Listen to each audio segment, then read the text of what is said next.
მშობლებს სასაკი არ აქვს. თამით უმეტეს ისეთ მშობელს, რომელსაც ძალიან დიდი ტრაგედია აქვს გავლილი. ორი შვილი დედაჩემმა და მამაჩემმა მისი ცოცხლიშივე დაასაფლავეს. ეს ძალიან მტკივნეულია. ჯერ ის რომ მე აღარც ძმა მყავს, აღარც და აღარც მშობლები ის განცდა რომ რაღაცა მარტო დავრჩი, აი ძალიან რთულია. თან კიდე აი ეს მომენტი რომ რაღაცა დედას ჩაჭიდებული ვიყავე, რაღაცა ბოლო ის მქონდა. მიუხედავად იმისა, რომ ღმერთის წყალობით მე ჩემი ოჯახი მყავს, ჩემი შვილი, ჩემი მეუღლე, ჩემი დიშვილები, ძმისშვილები, ეს ყველაფერი ძალიან მავსებს, მაგრამ დედა ძალიან მწარია. აი ძალიან ისეთი მწარია, რომ ეხა დედის დღე იყო და რაღაცებს ვათვალიერებდი, ის ვიდეოები, ის ფოტოები რაც ქონდა და ნუ აი ყველანაირი ტკივილი ერთად მიტივტივდება ხოლმე ეს ჩემი დის ესეთი უცაბი ორივე ჩემი დას და ჩემი თვაც ისე აი ხო არის რომ ადამიანი ავადმყოფობს და ეჩვევი რაღაცას რომ ეს უნდა ვიცი რომ ეს გამოუვალი რაღაცა მდგომარეობა და ეს ესე დამთავრდება. აი ეს შოკში ჩამარდეს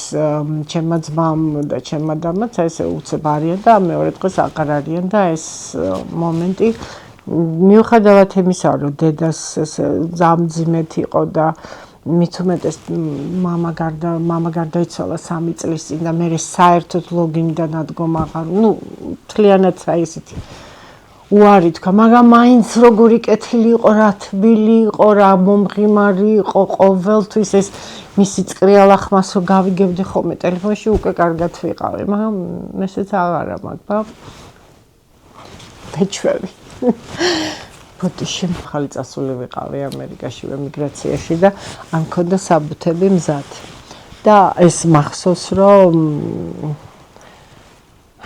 ეს რაღაცა ისეთი წინასწორობა მქონდა ცუდ სიზმრებს ხედავდი ვერ გავიყა მაშინ არ იყო ესე ხშირად დარეკვა ესე არ ხახა ინტერნეტის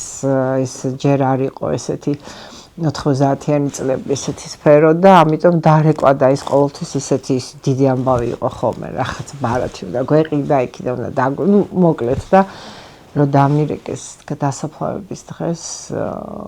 ნუ ვეღარ ვასწრებდი უბრალოდ იცოდა მამაჩემ რომ უთხრა რომ არ უთხრა თუ დალისტორე გამოვარდება იქიდან საბუთები გამიფუჭდებოდა ჯერ არ მქონდა გამოსვის უფლება ვეც პროცესი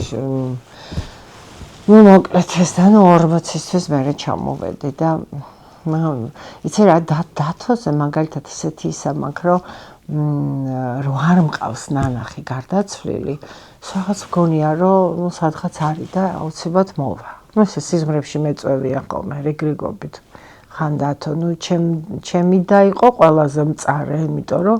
ღამე რომ ველაპარაკე და რაღაც რომ ეუბნებოდია ეს არქნა და ნუ ნერვიულობდა ყველაფერი კარგად იქნება ისე და დილას რომ მოტყუებით მიმიყვანეს რაღაც ცუდად არისო და გაბრაზებული მივედი მახსოვს და რო შევედი სახში ხო ბევრი ის იყო რა ქვია ეს ჩოჩქოლი მახსოვს ხალხის არებთან გამაჩერეს რომ დალიო ესე რა ვიცი ძალიან რთული იყო